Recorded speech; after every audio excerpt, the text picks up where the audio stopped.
What if the most romantic thing someone ever did for you was a calculated move?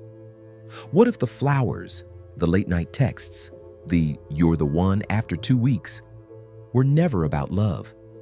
They were about control. This is love bombing, and it works because it feels so real. Welcome back to the Persona Protocol. Today's topic is going to be uncomfortable because it's going to make you look back at certain relationships and wonder. Love bombing.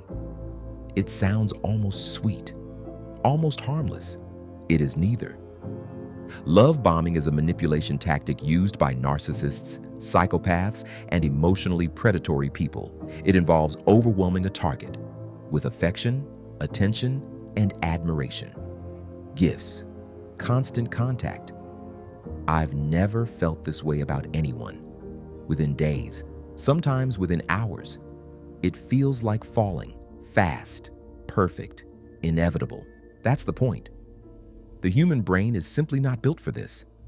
When someone floods you with positive attention, your brain releases dopamine, the same chemical triggered by certain drugs, the same chemical behind compulsive gambling.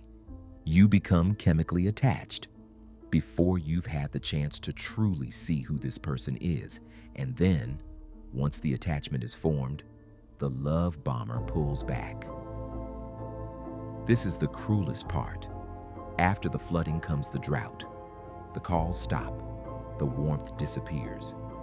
The person who called you their soulmate last week is suddenly cold, distant, critical. And your brain, your dopamine-starved brain, does exactly what they needed to do. It chases. You start working to get back to that feeling. You try harder. You apologize. You change yourself. And just when you're about to walk away, they come back. Briefly. Just enough. And the cycle continues. Psychologists call this intermittent reinforcement. And they consider it one of the most powerful behavioral conditioning mechanisms ever studied. It's the same principle behind slot machines. Unpredictable reward creates obsessive behavior. You are not weak for falling for this. You are human, and they knew exactly what they were doing. Love bombers almost always share certain traits. They lack genuine empathy. They view relationships as transactions. They need control, and they need someone emotionally tethered to them to maintain it. They are often charming, unusually charming, because charm is a skill, not a personality, and skills can be learned for purposes you'd never suspect. So, what does it look like before you're in too deep? The intensity arrives too fast. They want exclusivity before you've had time to breathe. They seem to know exactly what your emotional vulnerabilities are and speak directly to them.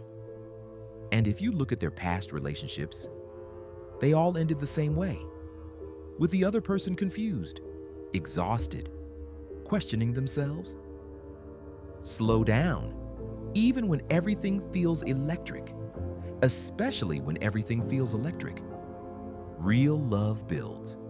It doesn't descend on you like a storm. Pay attention to how you feel 3 months in, 6 months in.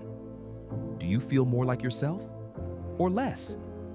The right person makes you feel safe enough to be yourself, not desperate enough to lose yourself. Love bombing isn't about love. It never was.